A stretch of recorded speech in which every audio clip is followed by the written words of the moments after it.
మన ప్రభువును రక్షకుడైన యేసుక్రీస్తు నామములో అందరికీ హృదయపూర్వక వందనాలు.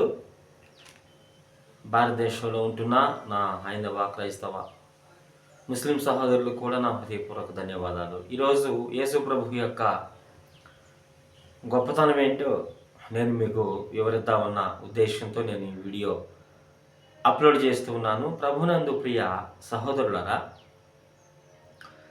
మనము తరచుగా ఒక మాట వింటూ ఉంటాం. అదేంటంటే దుష్ట శిక్షణ శిష్ట రక్షణ అనే పదం మీరు ఎప్పుడైనా విన్నారా? దుష్ట శిక్షణ శిష్ట రక్షణ. నేను ఇది పలుమార్లు విన్నానండి. మరి మీరు కూడా విన్నారని నేను అనుకుంటున్నా. అయితే దీని అర్థం ఏంటంటే దుష్టుల్ని శిక్షించాలి, శిష్టులు మంచివారిని రక్షించాలి అన్నట్లుగా మన సహోదరులు కొంతమంది మాట్లాడుతూ ఉంటారు. అది వారి అభిప్రాయం. కానీ బైబిల్ ఏం సమాధానం చెప్తుందో తెలుస్తుందా? అసలు యేసు ప్రభు యొక్క ఆ దుష్టుల విషయంలో ఆయన అభిప్రాయం ఏంటి తెలుసా? మనం ఒక మాట చదువుకొని ముందుకెళ్ళిపోదాము. యెహెజ్కేలు ప్రవక్త 18వ అధ్యాయం 23లో ఒక మాట అంటాడు.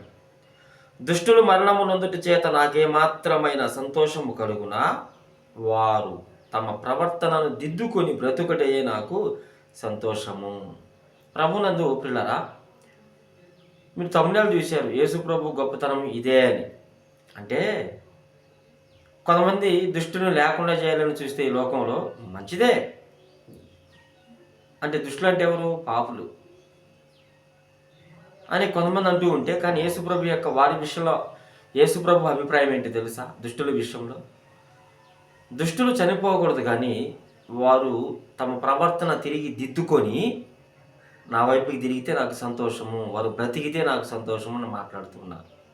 అంటే దీని అర్థం ఏంటంటే దుష్టుడు బ్రతకాలి, మంచివాడిగా మారాలి. దుష్టులలో ఉన్న దుష్టత్వము నశించిపోవాలి, పాపి బ్రతకాలి, ఆ పాపిలో ఉన్న పాపము చావాలి. ఇది యేసుప్రభు యొక్క అభిమతం. నేను చెప్పింది మీకు అర్థమైందా? కాబట్టి ప్రభునందు ప్రియ సహోదరులరా, కొంతమందికి డౌట్ రావచ్చేమో, పాపిని కాపాడేది ఏంటి అని. ఇప్పుడు మనిషి ప్రమేయం లేకుండా ఆదిలో ఆదాము హవ్వల ద్వారా, వారి ద్వారా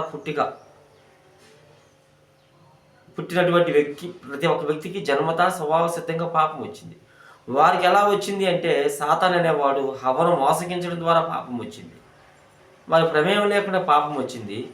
వారి ప్రమేయం లేకుండా భూమి మీద దేవుడు సృష్టించాడు. సో ఆ పాపాన్ని కూడా కొట్టివేసే పని సృష్టికర్త అయిన దేవుడే తీసుకుంటాడు. అలా సృష్టికర్త అయిన దేవుడు తీసుకున్నప్పుడు సృష్టికర్త విధించిన ధర్మశాస్త్రానికి మనందరం కూడా లోబడాలి. ఆ ధర్మశాస్త్రంలో ఏముంది? పాపం చేసిన వాడిని పాపం పట్టుకొను, పాపం చేసిన వాడు అగ్నిగుండం పాలును. అర్థమవుతుందా కదా?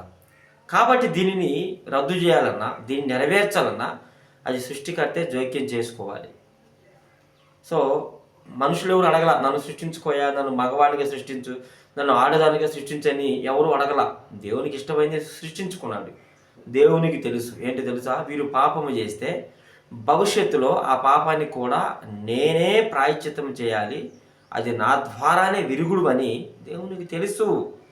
కాబట్టి దేవుడే మన పాపం విషయంలో ప్రాయశ్చిత్తం చేయబూనుకున్నాడు. అదేంటంటే మనుషులు నశించిపోకూడదు, కానీ అందుకని నశించిన దాన్ని వెతకి రక్షించుటకు మనుష్య కుమారుడు ఈ లోకానికి, క్రీస్తు యేసు ఈ లోకానికి వచ్చినను వాక్యం సెలవిస్తూ ఉంది. పాపం చేసిన వాడు చనిపోకూడదు, కానీ పాపం వానిలో ఉన్న పాపము చనిపోవాలి. ఎలా సాధ్యం అదంటే ఒక సృష్టికర్తకే సాధ్యం. ఎలా అని తెలుసా? సృష్టికర్తే మానవునిగా భూమి మీదకి వచ్చి, వాస్తవానికి దేవుడికి పుట్టుక లేదు, కానీ దేవుడు తెలుసుకుంటే దేవునికి అన్ని సమస్తము సాధ్యమే. దేవుడు నరావతారిగా భూమి మీదకి రాగలుగుతాడు, ఎలాగైనా ఆయన రాగలుగుతాడు. పాపము చేసిన నరుడు కనుక ఆ నరులోనికి పాపం వచ్చింది. ఆ నీతిమంతుడు కాస్త భ్రష్టుడైపోయాడు, భ్రష్టత్వానికి అప్పచెప్పుకున్నాడు.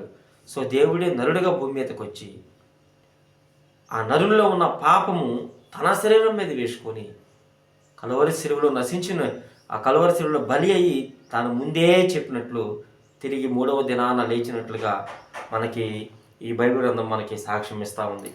కాబట్టి యేసుప్రభు వారు చూడండి, దుష్టులు కూడా నశించిపోవడం ఇష్టం లేక వారు తిరిగి తమ ప్రవర్తన దిద్దుకుంటే నాకు మంచిది. కానీ దుష్టులు బ్రతకాలి. ఆ దుష్టునిలో ఉన్న దుష్టత్వం అనగా పాపము పోవాలి. ఆ పాపాన్ని నేను పోగొడతాను అని యేసు ప్రభు వారు మరి భూమి మీదకి వచ్చి మనందరి విషయంలో ఆయన ఎంత త్యాగం చేసినో కదా. మరి ఇది కదా యేసు ప్రభు గొప్పతనం అంటే. ఏమండి, దుష్టత్వాన్ని పోగొట్టేవాడే కావాలా, లేదంటే ఆ దుష్టత్వంలో ఉన్న మనిషిని కూడా పోగొట్టుకునే మాటలు మనకు కావాలా? ఇది చెప్పండి. దుష్టుడు బతకాలి, దుష్టుల్లో ఉన్న దుష్టత్వం చావాలి. ఇది యేసు యొక్క అభిప్రాయం. కాబట్టి ఇకనైనా యేసు ప్రభు యొక్క గొప్పతనాన్ని మీరు గుర్తించి యేసు ప్రభును నమ్మనటువంటి వ్యక్తులు ఇంకెవరైనా ఉంటే యేసు ప్రభు చెంతకు రండి. ఆయన ఎంత ఘోర పాపినైనా, ఎంత భ్రష్టునైనా ఆయన క్షమిస్తాడు. కాబట్టి యేసు ప్రభు గురించి తెలుసుకోండి. ఇంకా మీరు కూడా రక్షణకు తీర్మానం చేసుకుని మారు మనసు పొందుకుంటారని మీ అందరికీ ప్రేమపూర్వకంగా తెలియజేస్తూ మీ భారతీయ క్రైస్తవుడు. ఇందరి హృదయపూర్వక వందనాలు.